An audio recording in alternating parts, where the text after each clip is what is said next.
Bien, merci Gilles d'avoir mis la pression. Je voudrais remercier Denise parce que vraiment cet événement correspond totalement à l'esprit du Conseil économique, social et environnemental et c'est peut-être à un moment beaucoup plus important qu'on l'imagine. Je voudrais aussi remercier Christophe Demaître pour son introduction, Philippe, de vous dire en écoutant votre étude à quel point vous êtes totalement en phase avec les orientations que nous avons assignées au Conseil économique, social et environnemental. Je suis de ceux qui pensent que la France n'a pas besoin d'un choc de compétitivité, elle a besoin d'un choc culturel. Et que c'est la façon dont on doit changer les mentalités qui peut complètement bouleverser la donne et donner à la France cet élan dont elle a particulièrement besoin. Lorsque le président de la République est venu, je me suis permis de lui rappeler la phrase de Winston Churchill. L'homme politique pense aux prochaines élections, l'homme d'État pense aux prochaines générations. Nous voyons bien qu'on a déjà un premier choc de temporalité. À un moment donné où le monde est en train de bouleverser complètement la donne géopolitique, le court terme est en train de tuer le moyen terme. Et nous voyons bien que nous avons besoin de restaurer la vision politique et non pas le stratège politique. La France ne souffre pas d'un excès de politique, elle souffre d'un excès de politiciens.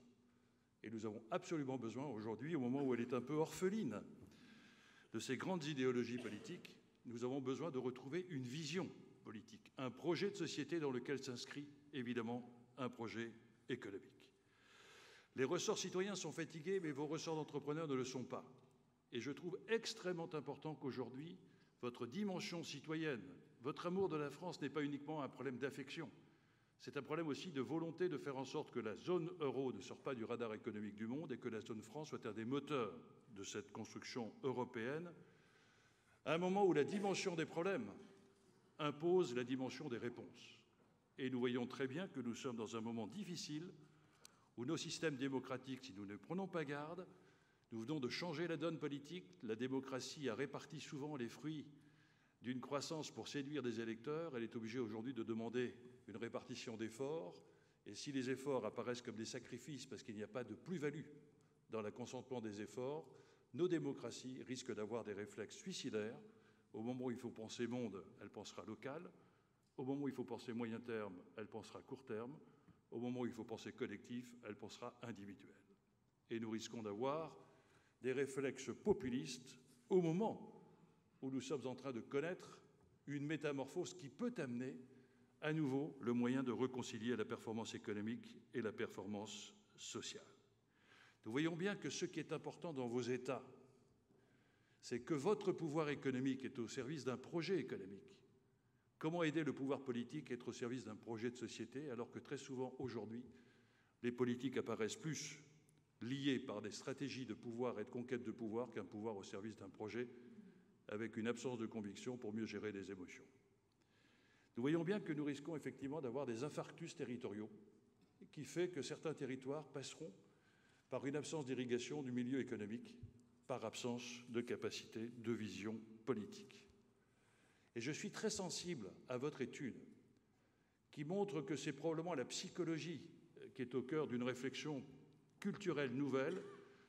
Nous sommes des bonapartistes, nous voulons traverser le pont d'Arcole, renverser l'adversaire, être à moitié mort, mais si l'honneur est sauf et la bravoure, tout va bien.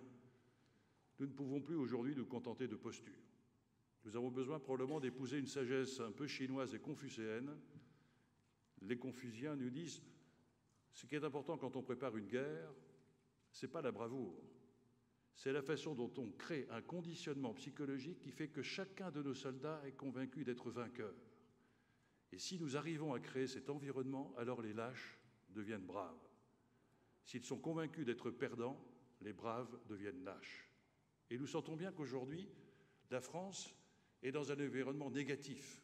Elle n'a pas confiance en elle-même. Elle a plutôt une mésestime d'elle-même. J'étais très frappé que, en tant que médiateur, je mettais la notion du burn-out, qui était plutôt un défi du management, qui fait qu'aujourd'hui, nous ne sommes plus dans l'usure physique, mais dans l'usure psychique.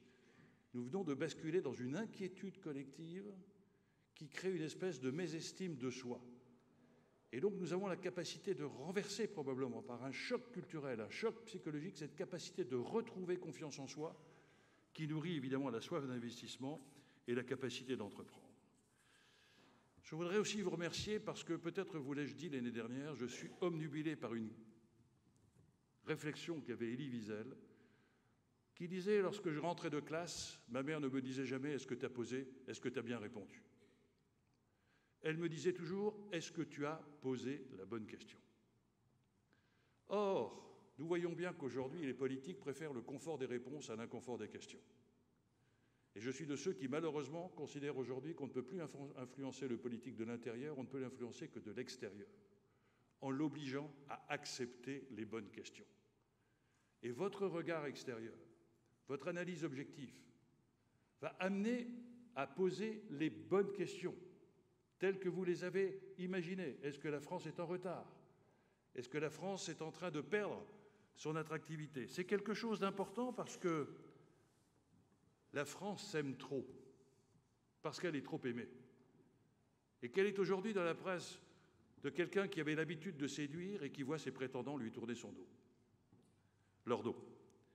Et nous avons donc besoin de retrouver la capacité d'expliquer les raisons pour lesquelles nous avons ce retrait, cette distanciation, ou en tout cas ce que vous évoquiez dans votre introduction, cette interrogation. Ne négligez pas l'importance qu'est la vôtre. Au moment où nous sommes en train de connaître de façon dramatique le discrédit de la parole politique, parce que nos concitoyens, avec le bon sens, n'écoutent plus ceux qui parlent, mais ils respectent ceux qui font.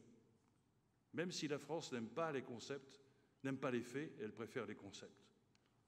Vous avez un crédit parce que vous faites, parce que vous réalisez, et que le discrédit du politique est en train de renforcer le crédit des entrepreneurs. Nous avons donc la capacité, les uns et les autres, d'essayer d'inverser les priorités culturelles de la France. La France est un pays paradoxal, c'est un pays d'innovation, mais qui a peur du progrès. C'est un pays qui est une puissance maritime, mais qui tourne le dos à ses océans. C'est un pays de la diversité, mais qui n'aime pas la différence. C'est un pays des entrepreneurs, mais qui n'aime pas ses entreprises. C'est un pays des territoires, mais qui n'aime pas le local. Or, paradoxalement, je fais le tour de France et je ne cesse de rencontrer sur le terrain, aux côtés de vos entreprises, des dynamismes, des envies d'entreprendre, des prises de risques, des réenchantements du futur. Et c'est absolument extraordinaire de voir que quand vous additionnez tous ces optimismes locaux et que vous amenez ça à Paris, vous avez un pessimisme national. Et c'est la raison pour laquelle, ici, au CESE, et nous allons nous nourrir de vos études, nous avons invité le président de la République à venir écouter des entrepreneurs qui représentent la France des solutions. À Paris, on se nourrit de la culture des problèmes. Sur le terrain, vous n'apportez que des solutions.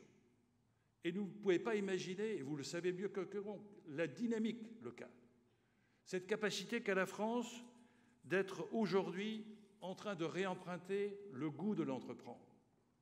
J'ai participé à un colloque de l'Éducation nationale sur l'économie et l'école. Formidable révolution. C'est en marche. Nous voyons bien aujourd'hui l'envie d'entreprendre. Je n'ai jamais vu autant d'universités, des laboratoires universitaires se mêler avec des entreprises, avec une réussite incroyable, les auto-entrepreneurs. Mais aussi peut-être le besoin d'entreprendre. Ce qui est tout à fait étonnant, c'est un sondage qui montrait que nos concitoyens attendaient de l'entreprise des vertus morales qu'ils n'avaient peut-être pas eux-mêmes, c'est-à-dire qu'on demandait la responsabilité environnementale et la responsabilité sociale.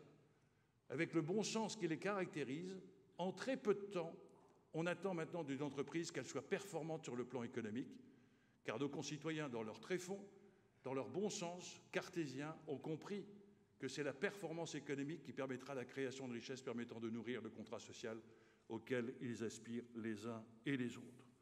Et ici même, nous entendions Jacques Attali qui parlait de l'économie positive. Nous entendions Anne Lauvergeon lancer ces chantiers de l'innovation. Nous avons mis en place ici un rapport sur la compétitivité. Les 18 membres, les 18 groupes de cette Assemblée ont voté ce rapport qui a nourri la réflexion de Louis Gallois. Et nous cherchons en permanence à poser la question aux politiques en disant « Est-ce que toute décision que vous prenez, vous en mesurez les conséquences, c'est-à-dire qu'est-ce qu'il faudrait prendre comme décision pour que les jeunes du monde entier aient envie d'apprendre en France et que les investisseurs du monde entier aient envie d'investir en France ?» Et donc, à un moment où tout est en train de se transformer, je vous livre le discours que tenait M. Obama, qui parlait de ces transformations qui révolutionnent potentiellement la manière dont nous fabriquons pratiquement tout. Comment faire prendre conscience aux Françaises et aux Français et à leurs décideurs politiques que la force de l'Allemagne, c'est l'obsession du process. La force de l'Angleterre, c'est l'obsession du résultat. La force de la France, c'est l'innovation et la création au moment où tous nos systèmes éducatifs, tous nos systèmes administratifs, tous nos systèmes politiques vous mettent en face de vos échecs et non pas de vos potentialités. Si tu échoues à l'école, tu es nul. Si ta femme est partie, tu es nul. Si tu as déposé le bilan, tu es nul. Si tu n'as pas de Rolex, tu es nul. Nous voyons bien qu'aujourd'hui, si nous arrivions à inverser cette possibilité, c'est-à-dire une relation nouvelle du pouvoir, la France est un pays rare où on préfère la jouissance du pouvoir à l'exercice du pouvoir. Ça veut dire qu'il faut accepter aujourd'hui de déléguer ses incompétences sur les compétences des autres parce que l'innovation, c'est la remise en cause de ce qui existe aujourd'hui. Si nous arrivons à inverser par vos interpellations, par vos interrogations, par cette affection extraordinaire que vous portez à la France et qui ne peut laisser insensible aucun des dirigeants, alors peut-être pourrions-nous faire en sorte qu'effectivement, demain, nous puissions valoriser les talents, valoriser les compétences, réenchanter le futur et retrouver ce goût du risque qui aujourd'hui nous fait défaut. Nous sentons bien que nous sommes aujourd'hui dans une révolution de l'offre. Cher Philippe, vous parliez de l'adaptation de vos magasins. On voit bien qu'avec l'opération Big Data, aujourd'hui, ce n'est pas la qualité de l'offre qui va susciter la demande, c'est la pertinence de l'analyse de la demande qui suscitera la pertinence de votre offre. Donc nous sommes aujourd'hui dans une révolution de l'offre et c'est peut-être ce qu'il convient de faire à la France. La France est peut-être la plus belle, mais la splendeur de son passé ne garantit pas la splendeur de son avenir. Et elle doit peut-être aujourd'hui mettre son intelligence à capter ce qui, aujourd'hui, suscite la demande du monde pour pouvoir retrouver la séduction qu'elle a perdue. Et donc, il s'agit peut-être d'un débat sur le rebond ou le décrochage, mais ça n'est pas un rattrapage, c'est en tout cas un devoir d'anticipation pour mieux s'adapter. Merci de votre contribution.